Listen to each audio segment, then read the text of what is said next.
Welcome back, students.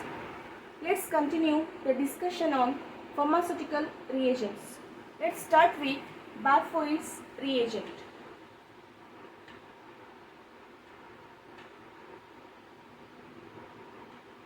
So what is Barfoed's reagent?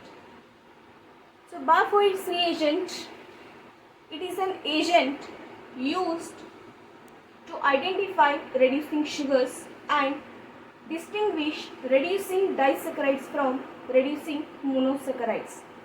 Barfoed reagent, it is a reagent used to identify reducing sugars. It is also used to distinguish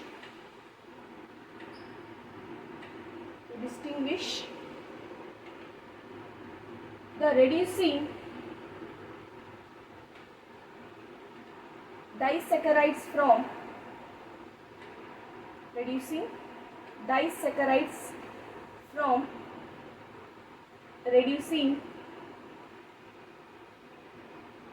monosaccharides.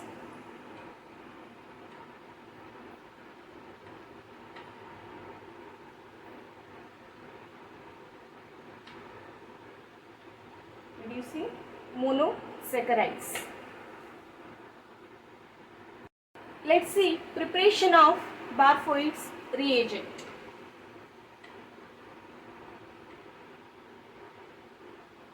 Barfoed's reagent can be prepared by adding 0.33 molar solution of copper acetate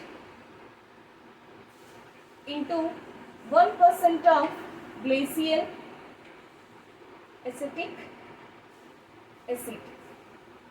So in this case, copper acetate is served as a source of copper 2 ions, Cu2 plus ions, whereas glacial acetic acid is served as acidic medium.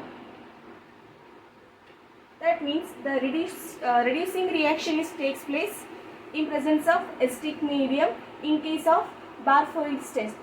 If you see the Bendick test, where the reduction takes place in presence of alkaline medium, that is sodium carbonate. Okay, so let's see the principle behind this Barfoed's test. So as similar to the Benedict test, here also if the reducing sugars are present in analyte, that reducing sugars when come in contact with Barfoed's reagent, that reducing sugars are converted into indiols. So initially aldehydes or fructose groups are there, that is, for example, we have taken glucose or fructose, anything you can take. In case of glucose, aldehyde is present as a functional group, whereas in case of fructose, ketone group is present as a functional group, and these two functional groups are converted into alcohols, such that reducing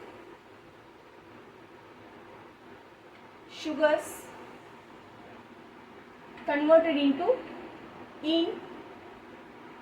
indiols. So once again, these indiols are powerful reducing agents, and these indiols reduces copper 2 plus ions into copper plus ions, that is, they reduces cupric ion into cuprous ions. So let's see the reaction. So here I am taking D-glucose.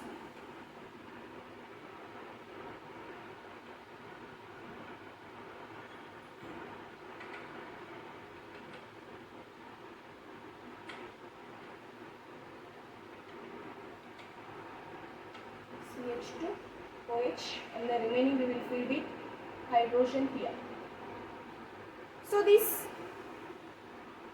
ketonic group initially converted into alcoholic group, that is the complete compound is converted into enediol. So simply in presence of acidic medium, this aldehyde group is converted into alcohol. So the reaction can be written as, so like this. So remaining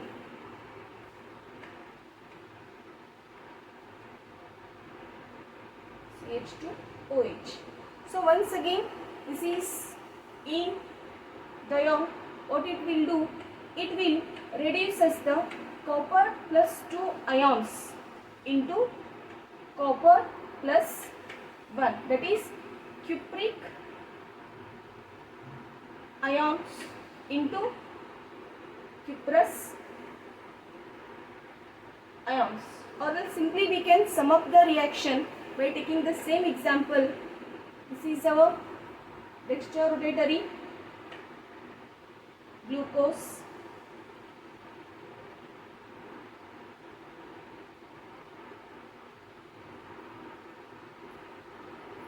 CH2OH.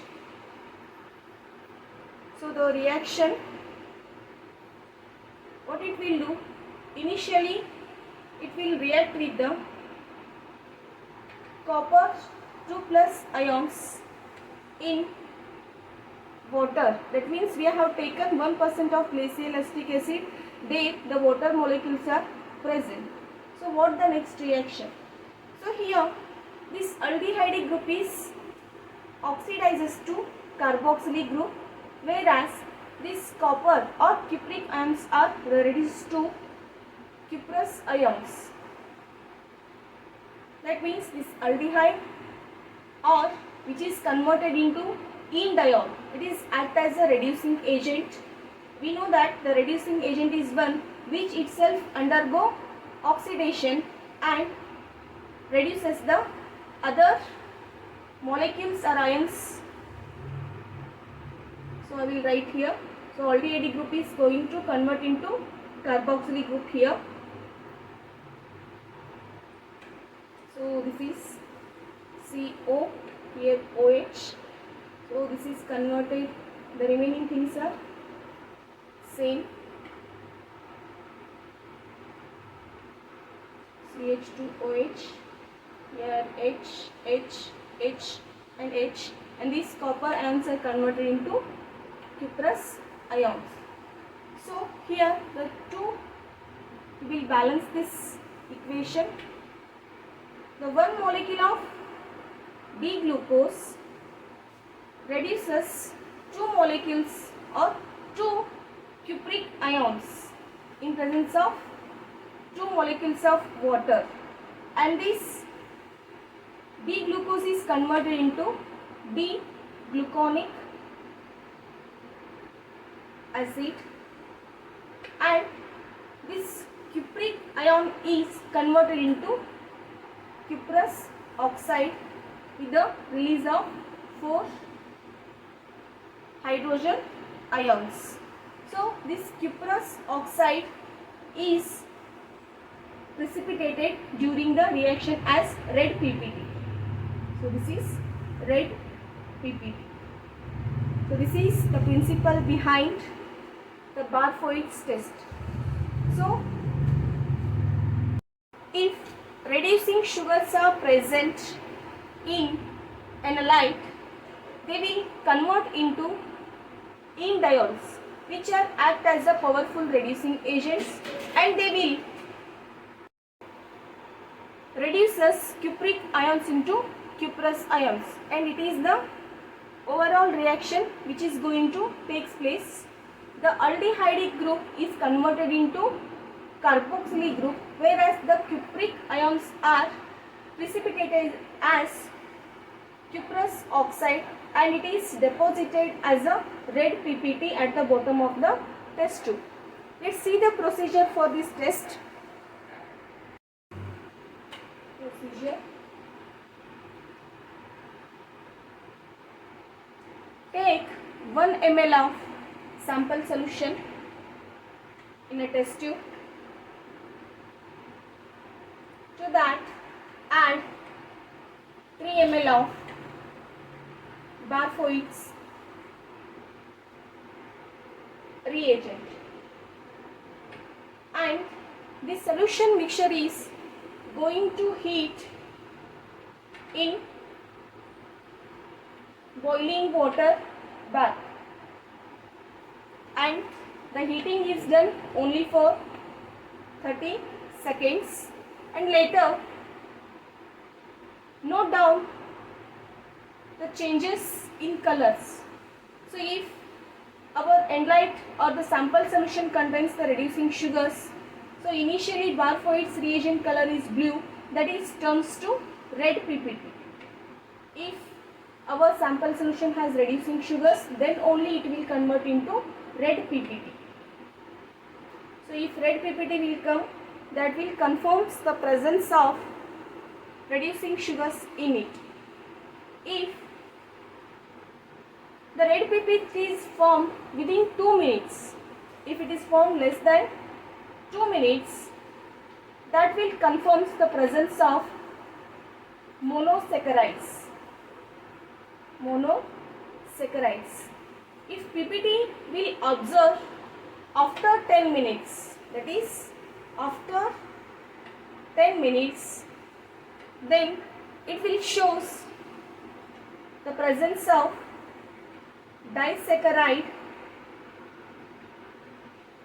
reducing sugars. So the only thing is depend upon the time. In both the cases, whether it is monosaccharide reducing sugar or disaccharide reducing sugar, the blue color will turns to a red PPT. But the only changes is depends upon the time. If less than 2 minutes, the red PPT is observed, that confirms the presence of monosaccharide reducing sugar. If the red PPT is observed after 10 minutes, then it will shows the presence of disaccharides.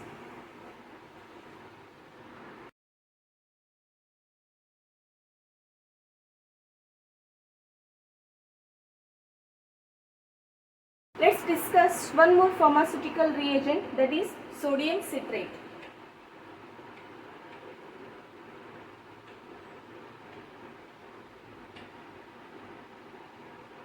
So sodium citrate, it is a sodium salt of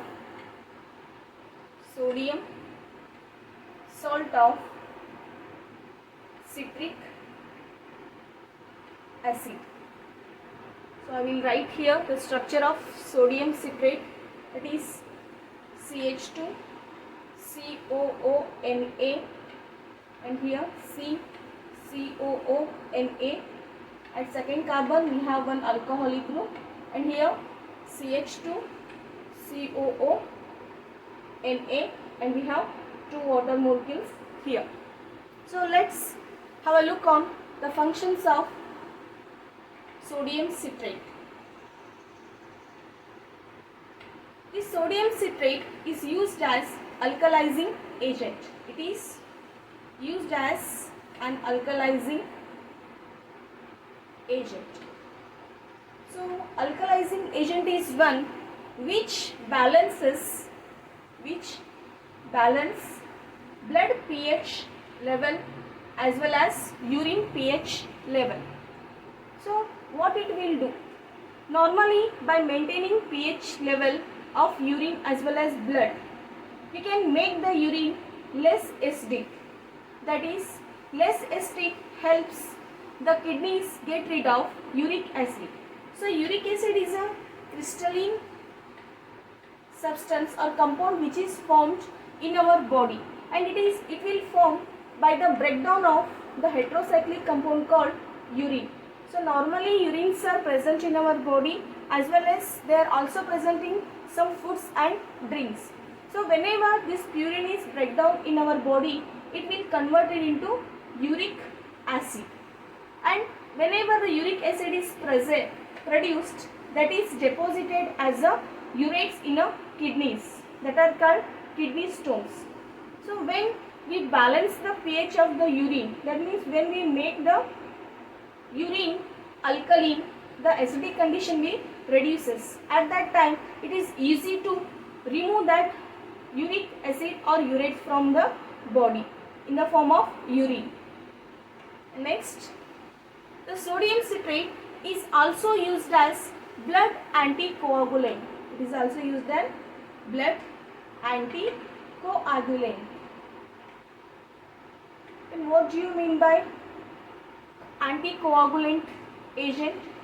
So coagulation is nothing but clotting of blood, and clotting of blood is a natural process and it is very important to stop the blood, and it is the process where liquid blood is converted into gel by the action of platelets. Whenever the breakage of skin will takes place, the platelets will rushes to that damaged skin and they will forms the clotting of blood here. But this is okay. But whenever the blood clotting will takes place in cardiovascular system, that may leads to the heart attack. So some kind of strokes will also form if these blood clots are observed in nerves. So anticoagulant means it will stops the coagulation of blood, that is the clotting of blood. The next, it is used as a rehydrating agent.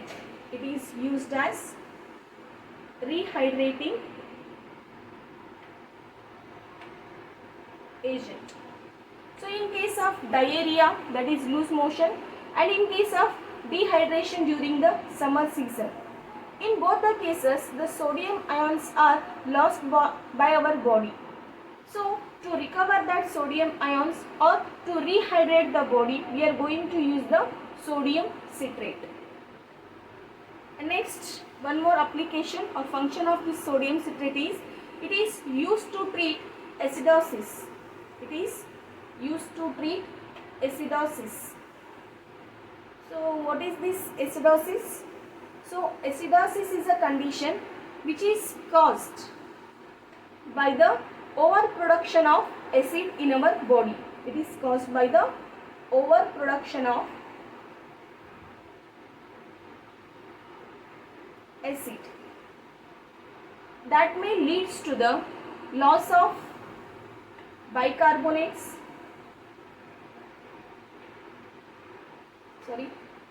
bicarbonates, and it will also results in the buildup of carbon dioxide in blood. So whenever excess of carbon dioxide is present in blood, it will affect the lung function. So depressed breathing will be occur. So when we are using that sodium citrate, it will make the blood more alkaline such that the acidic overproduction of acid will suppressed by the sodium citrate. So these are the functions of sodium citrate. Thank you.